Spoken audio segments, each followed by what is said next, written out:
Happy Thursday is Thursday, December 4th, 2025. I'm Riley King, and welcome to this Thursday morning edition of WRMK News 12. We have a lot of news to get to on this Thursday, so let's begin right now. First up, drivers warned as fast-moving snow squalls threaten hazardous road conditions. With another round of snow squalls expected Thursday, road safety experts are urging drivers to prepare for rapidly changing conditions that can turn highways treacherous within minutes.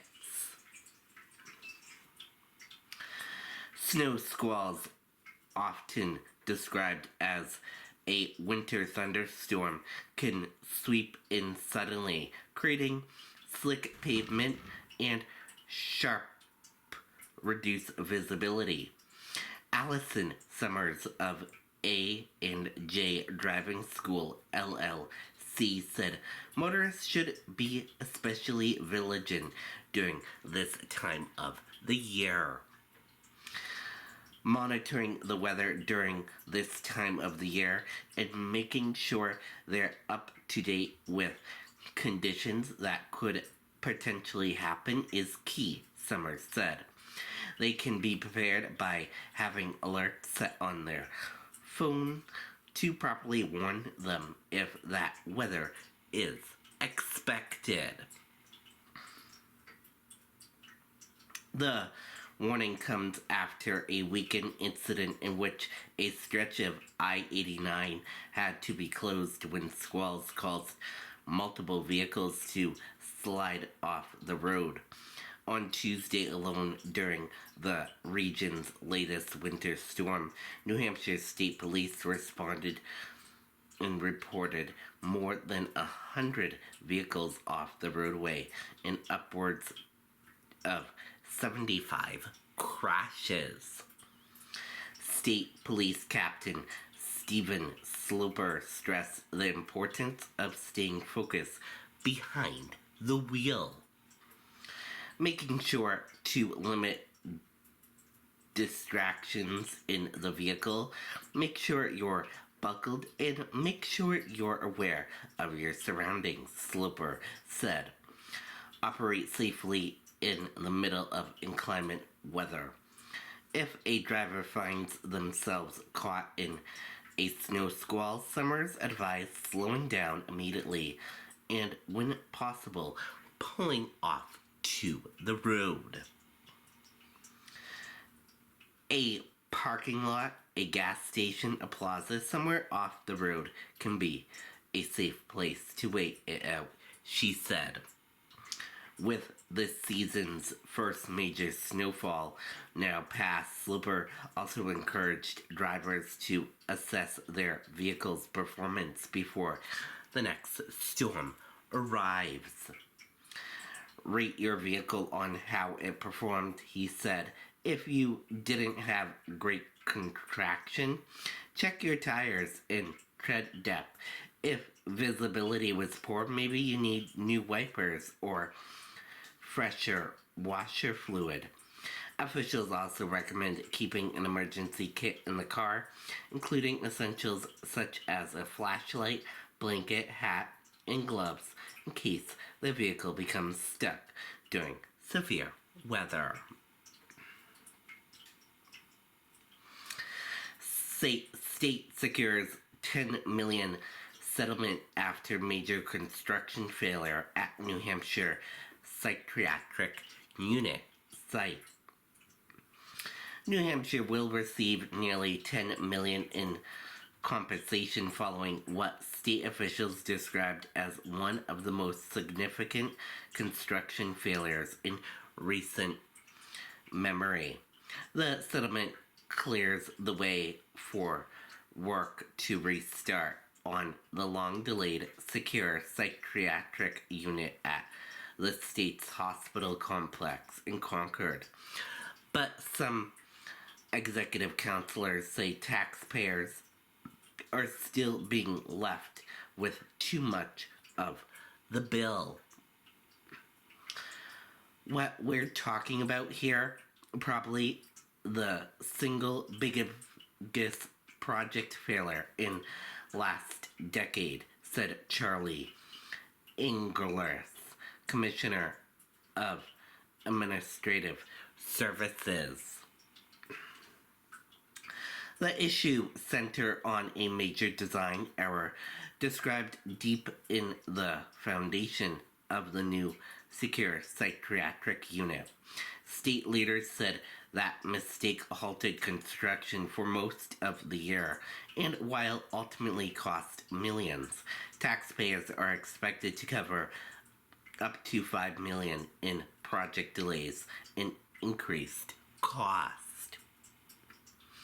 Steel, lumber, drywall, electricians, HVAC, that was all put on hold, said Ted Copper, Director of Division of Public Works, Design and Construction.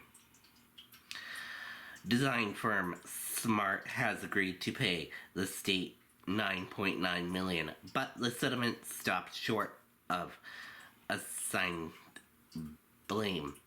The Attorney General's office said Smart agreed not to formally attribute responsibility for the design flaw that brought the project to a halt.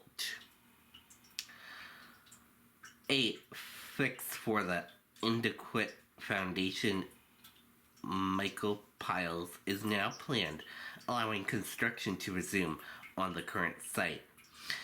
It's not an ideal solution, Governor Kelly acknowledged. On the other hand, we want to make sure that the project is built. Any contract error had to be addressed, and now we're going to move forward and make sure we get it done. Some executive counselors, however, expressed frustration that the settlement does not fully reimburse the state. I don't want to say yes to something that is going to leave taxpayers on the hook for the remainder, said Executive Counselor Karen Little-Hill. Attorney General John Miller said pressuring a larger payout through legislation could have taken years, significantly delaying the secure psychiatric unit. Could we potentially have sued them and maybe gotten more money years from now? Like any case, yes, Miller said, but I don't think that would have been in the state's best interest. The project, originally slated for an early completion date, is now expected to be finished in October of 2027, nearly a year behind schedule. Video shows detention of woman linked to White House press secretary's family. A newly surfaced video captures the moment of a woman with family ties to White House press secretary Karen Leavitt was detained by immigration officials last month in Massachusetts. The footage obtained by TMZ shows Berna Ferreira being taken into custody while she was reportedly on her way to pick up her son in New Hampshire. Ferreira shares custody of a child with his father, who is Leavitt's brother. Ferreira's attorney told WRMK News 12 that he was unaware the video existed, but confirmed that the woman shown being detained is his client. He said Ferreira's entered the United States legally as a child and is currently seeking a green card. Federal officials, however, say Ferrera's visa required her to leave the country in 1999, a condition that they say was never fulfilled. Drunken raccoon crashes through ceiling in Ashland liquor store break-in. Authorities in Ashland, Virginia responded to a reported break-in at a liquor store and found unexpected culprit, a raccoon that had apparently gotten drunk after falling through the ceiling. And that does it for this Thursday morning edition of WRMK News 12. Thank you for tuning in and watching. Enjoy the rest of your Thursday and see you back here later on today for another broadcast. Goodbye, everyone.